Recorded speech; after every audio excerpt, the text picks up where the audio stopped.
बस पवे माहिया देहा नहीं मांगा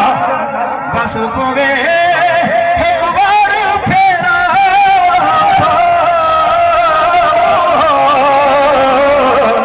गई उमर मेरा जीवे पीर फरीदन सही मेरा जीवे पीर फरीदन सही